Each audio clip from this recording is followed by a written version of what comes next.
On a quiet October morning in 2023, the small community of Topeka, Kansas, was shaken to its core by the horrific news of the rape and murder of a 5-year-old girl named Zoey Felix. Zoey, who lived with her family in a homeless encampment on the outskirts of the city, became the victim of a senseless and brutal crime that has left the community grappling with grief and outrage. Authorities were alerted when a passerby heard cries coming from within one of the tents and called the police. Upon arrival, officers found Zoey in critical condition, suffering from severe physical trauma. She was rushed to the hospital but tragically succumbed to her injuries shortly thereafter. A thorough investigation quickly ensued, revealing the unimaginable details of what had transpired at the encampment. The suspect, identified as 27-year-old Mickel Cherry, a man who had been living alongside Zoey's family in the encampment, was swiftly apprehended. Cherry was charged with multiple counts, including first-degree murder and aggravated sexual assault of a child. According to court documents, Cherry preyed on Zoey within the confines of the makeshift shelter, ultimately suffocating her with a pillow after committing the heinous act. The local police chief described the crime as one of the most brutal cases his department had ever encountered. He emphasized the vulnerability of children living in such precarious situations and the urgent need for systemic interventions to protect at-risk families. Community leaders and child welfare advocates responded to the tragedy with a call for increased support for homeless families and more robust child protection services. Many pointed to the lack of safe housing and social resources as contributing factors that put children like Zoey in harm's way. The case ignited widespread discussions about poverty, homelessness, and the profound risks they pose to children's safety. Zoey's family is known among local outreach programs as having struggled with homelessness for several years. Her older sister, Cain, who was 12 at the time, has been described by those who know her as a caring and protective sibling, often shielding her younger sister as best as she could under difficult circumstances. The arrest of Mickel Cherry brought some measure of relief to the family, yet it marked only the beginning of a long and painful journey through the justice system. As the case moved forward, the spotlight was cast on how society and the legal framework could prevent future tragedies involving vulnerable children. The courtroom where Mickel Cherry's trial and sentencing took place became the stage of raw emotions, unresolved grief, and a community's search for justice.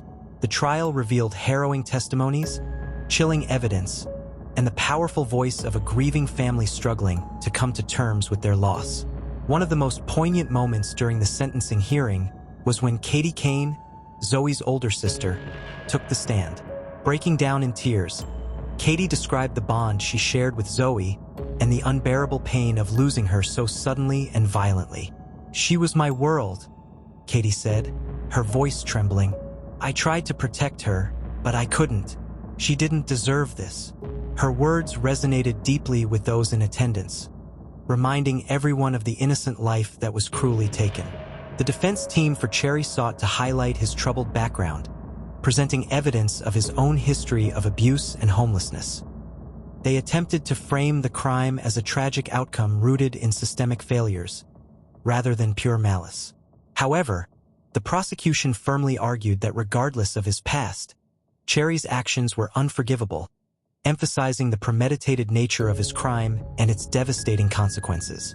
Throughout the trial, several child welfare experts testified about the vulnerabilities faced by children living in homeless conditions, stressing the importance of protective barriers and community awareness.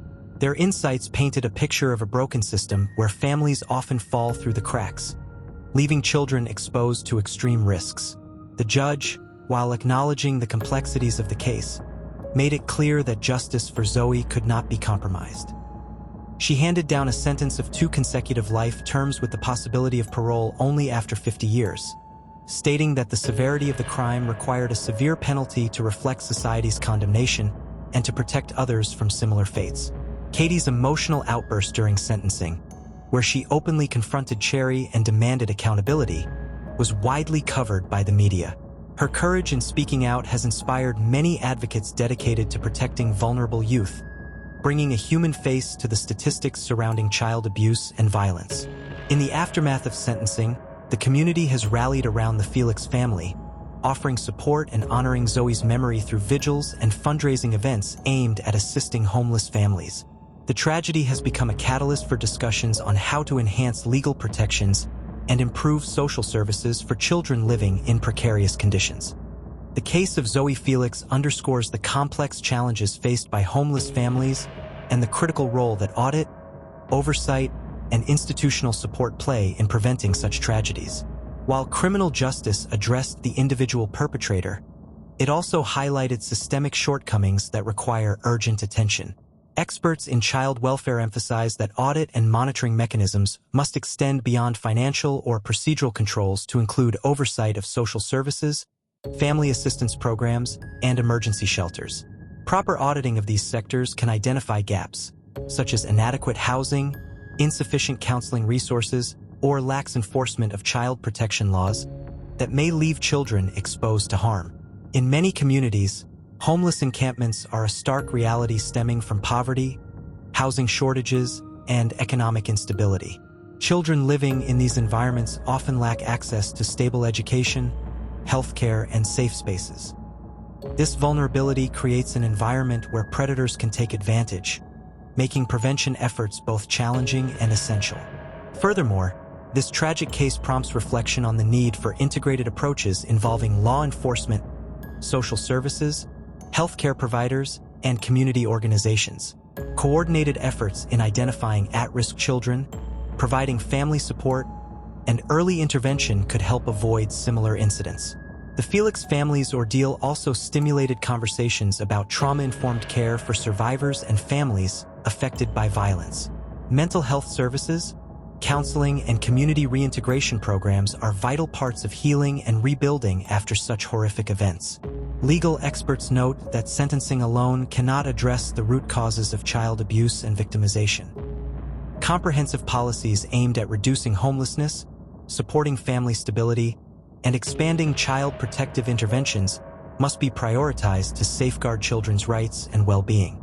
Meanwhile, advocates stress the importance of education and public awareness campaigns about the signs of child abuse and the importance of reporting suspicions promptly.